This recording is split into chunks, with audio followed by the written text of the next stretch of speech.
Based on a measurement, I would now like to explain the individual functions of the Sewerin C200 to you.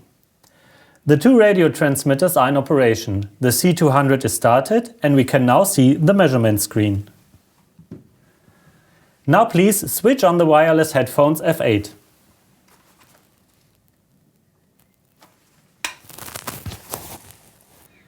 In the middle of the screen you can see the results area.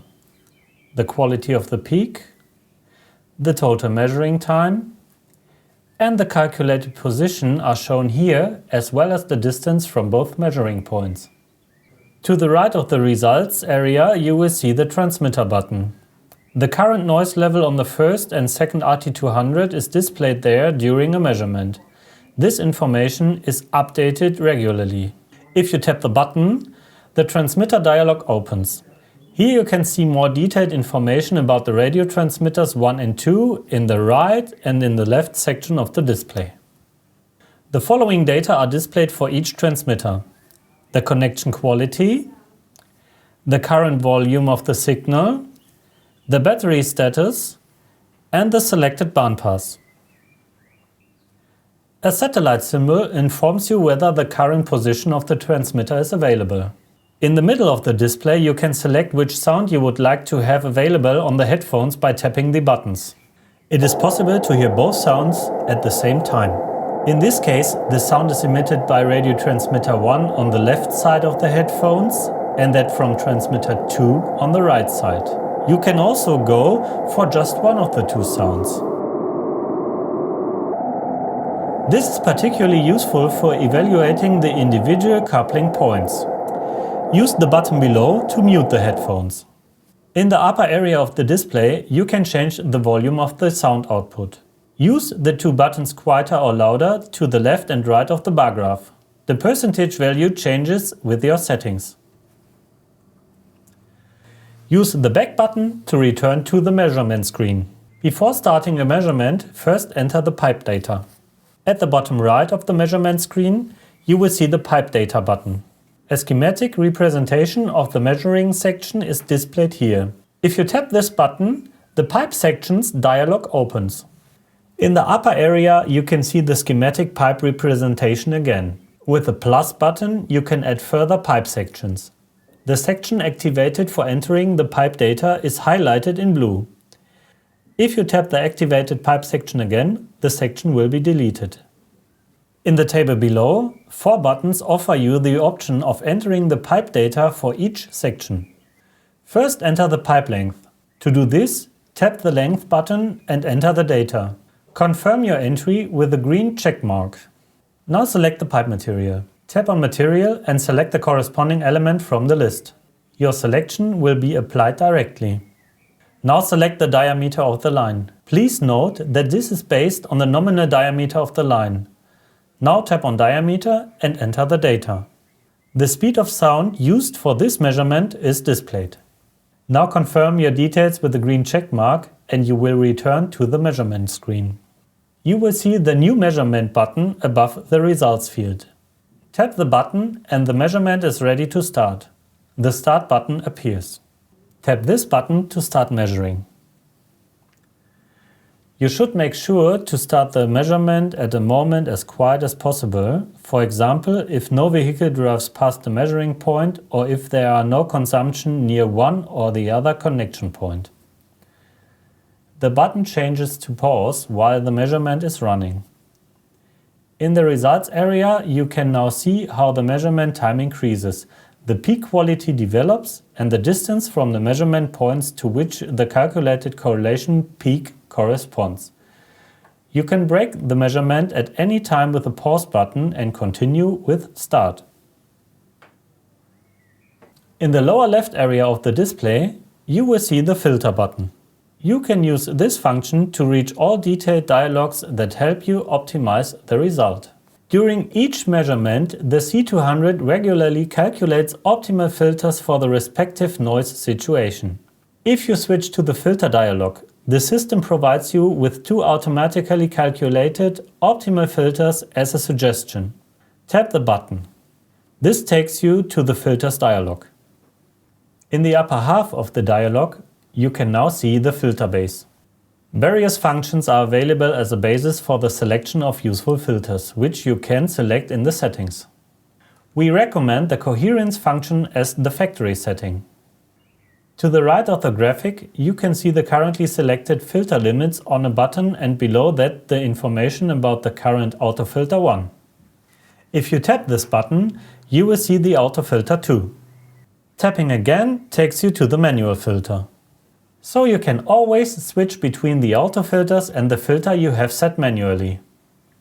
Below the filter base, you can see the correlation function. It is always recalculated immediately based on the selected filter. Below you will find the corresponding result information, the distances from both measuring points as well as the calculated quality of the peak. This gives you the opportunity to assess the effects of filters at a glance. If you want to set a filter manually, you have two options. You can roughly set the filter by tapping the curve of the filter base or fine-tune it down to 1 Hz with the filter limits button. This takes you to the filter zoom dialog. There you have the option of zooming the filter base to the selected section. This enables you to recognize optimization potential even better.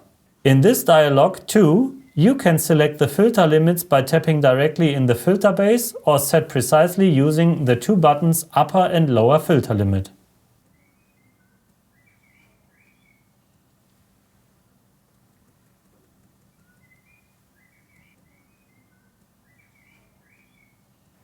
Exit the filter zoom dialog with the back button. Your settings are applied.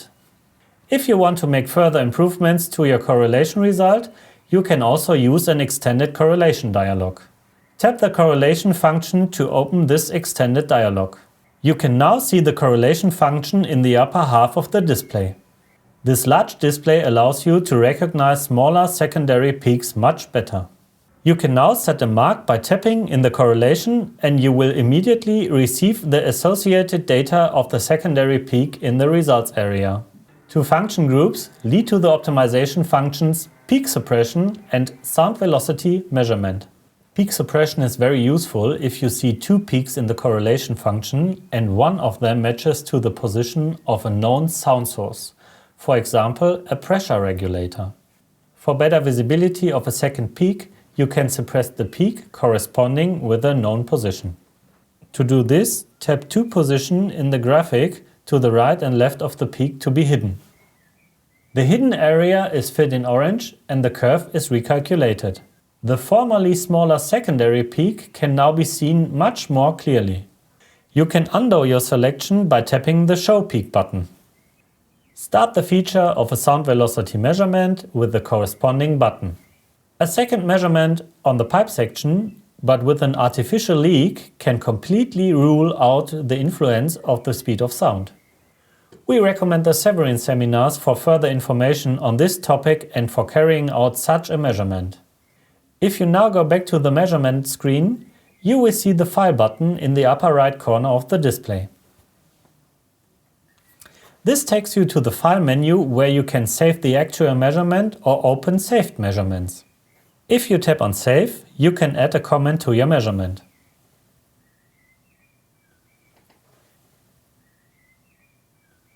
If you select the Load function, you can open measurements stored in the Sewerin C200's memory. You can open a saved measurement from the list by tapping. Delete individual measurements or use filter functions to search for saved correlations.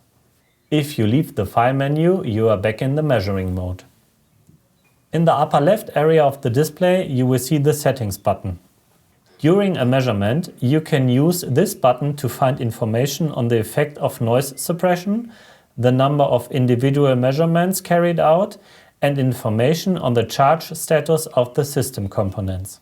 If you tap this button, you will be taken to the Settings menu. Here you can choose between settings that affect the measurements or choose general device settings. First of all, tap the Measurement button. You can select measurement settings on 3 pages of the list. On the first page, General, you have the option of choosing the unit system, switching interference suppression on or off, changing the display of the correlation curve and defining a notch filter. With the button arrow down, you get to the settings of the filter base. Here you can define up to 2 curves, which are displayed in red and blue when you open the Filters menu. On the third page, you can add standard parameters for any measurement. These are then proposed to you for each new measurement and for each new pipe section. The Back button takes you back to the selection of the settings. Now select the Device button. You can set up your C200 in a variety of ways at this point. On the first of 4 pages, you can choose General Settings. The first 2 selections, Switch Device Off and Switch Off Lighting, serve as energy saving functions if no operation takes place during the times set. If you do not want the display brightness to be set automatically, the manual brightness settings opens. On the second page, you set the date and time of the C200. On the third page, you can select regional settings. On the last page, you can access information about hardware and firmware and can recalibrate the touchscreen if necessary. Go back to the measurement screen after you have made all the desired settings. The Sewerin C200. Professional, flexible, intelligent.